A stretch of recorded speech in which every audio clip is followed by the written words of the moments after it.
ہم نے جن کو بڑا بنایا ہوا ہے وہ کبھی کشکول لے کر امریکہ کے پاس، کبھی کشکول لے کر برطانیہ کے پاس، کبھی کشکول لے کر روس اور چائنا کے پاس، کبھی کشکول لے کر IMF اور عالمی بینک کے پاس، آج پوری قوم کی عزت گروی رکھوا دی، آج پوری قوم کو بکوا کے رکھ دیا، بیکاری بنا کے رکھ دیا۔ کیا ہم بیکاری تھے؟ اقبال کہتا ہے میں غرض تجھ سے کیا کہوں کہ وہ صحرا نشین کیا تھے، جہاں گیرو جہاں دارو جہاں بانو جہاں آرا۔ آگے اس نے بات ہی ختم کر دی، کہتا ہے اگر چاہوں تو نقشہ کھینچ کے الفاظ میں رکھ دوں، کہتا ہے اگر میں چاہوں تو میں تجھے الفاظ میں بتا دوں کہ وہ کون تھے جن کے پاس عمارتیں بھی تھیں، جن کے پاس حکومتیں بھی تھیں، لیکن کیا تھا؟ حضرت سعید بن عامر الجمحی بڑے برکت والے ہیں، آپ کی بات اسلام کے نظام کے لیے قیامت تک کے لیے مینار نور ہے۔ حضرت سعید بن عامر الجمحی، آج ہمارا ایک کوئی وزیر، ایک کوئی MNA، کوئی MPA وہ برتن میں نہیں آتا، وہ اپنی اوقات بھول جاتا ہے، ذرا کی عزت مل جائے وہ جناب عیاشیاں بدماشیاں اور جناب سارا کچھ۔ حضرت سعید بن عامر الجمحی آپ حمص کے گورنر ہیں اور آپ کی شکایت آ گئی حضرت فاروق اعظم کے پاس، تین چار شکایتیں آ گئی حضرت فاروق اعظم کے پاس۔ جب آپ کی شکایتیں آئیں تو آپ نے خط لکھا کہ آپ ذاتی حیثیت میں میرے پاس پیش ہوں۔ ایک دن حضرت جناب فاروق اعظم مسجد نبوی کے اندر بیٹھے ہوئے ہیں تو ایک شخص اس نے اپنا سامان باندھا ہوا اور ایک لکڑی کے ڈنڈے کے ساتھ لٹکایا ہوا ایسے اور مسجد کے اندر داخل ہو رہا۔ حضرت عمر نے ایسے دیکھ کر کہا کہ اگر میری آنکھیں دھوکہ نہیں کھا رہی تو یہ حمص کا گورنر سعید بن عامر الجمحی نہیں؟ تو لوگوں نے کہا جی یہ حمص کا گورنر سعید بن عامر الجمحی ہے۔ آپ نے بلایا، انہوں نے نماز پڑھی، بلایا، آپ نے فرمایا سواری کہاں ہے؟ انہوں نے کہا حضور وہ تو قوم کا امانت تھی، وہ تو بیت المال میں جمع کرا کے آیا ہوں۔ آپ نے فرمایا حمص سے یہاں کیسے پہنچے؟ انہوں نے کہا حضور پیدل پہنچا ہوں۔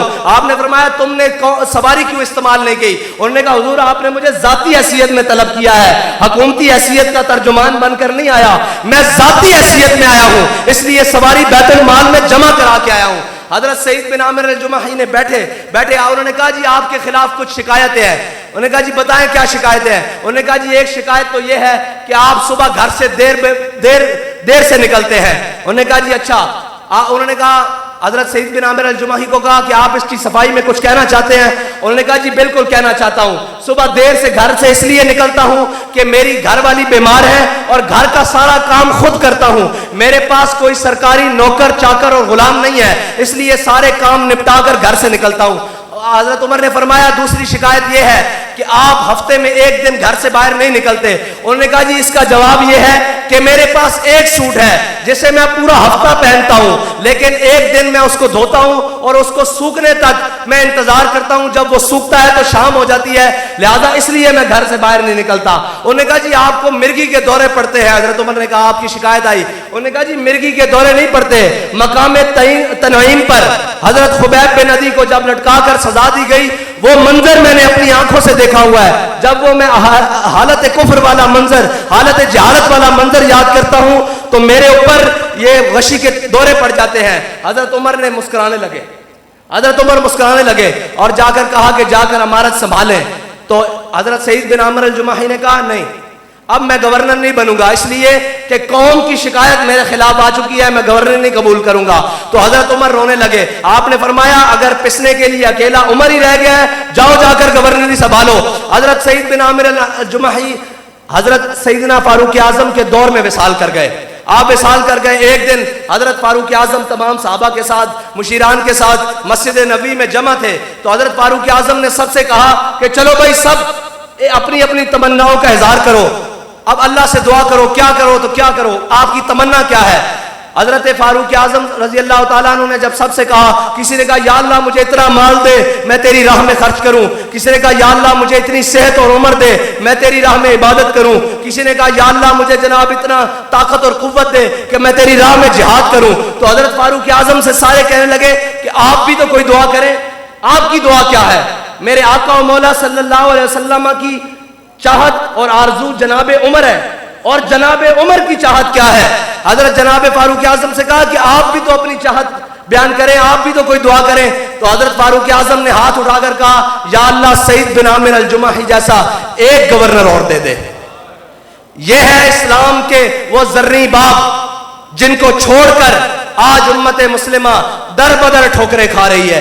آج وہ سوچ ہی مار دی گئی ہے. اقبال کہتا ہے اگر چاہوں تو نقشہ کھینچ کے الفاظ میں رکھ دوں, مگر تیرے تخیل سے فضوتر ہے وہ نظارہ. تیرے نظاروں میں فلمیں گھومتی ہیں, تیرے نظاروں میں ناچ اور گانا گھومتا ہے. تو نے کبھی سوچا ہی نہیں کہ تیرے بڑے کون تھے, اور تیرے بڑوں نے کیا قربانیاں دی, تیرے بڑوں نے کیسے تجھ تک دین پہنچایا.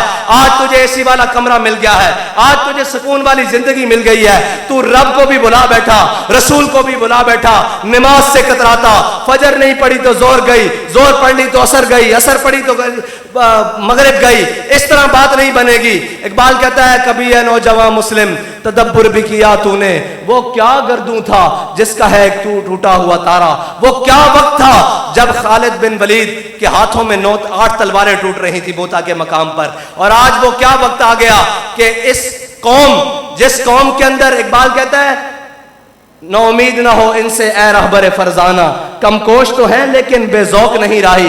لیکن آج اس کے سربراہان نے اور اس قوم کے بڑوں نے ان کو بے ذوق کر کے رکھ دیا.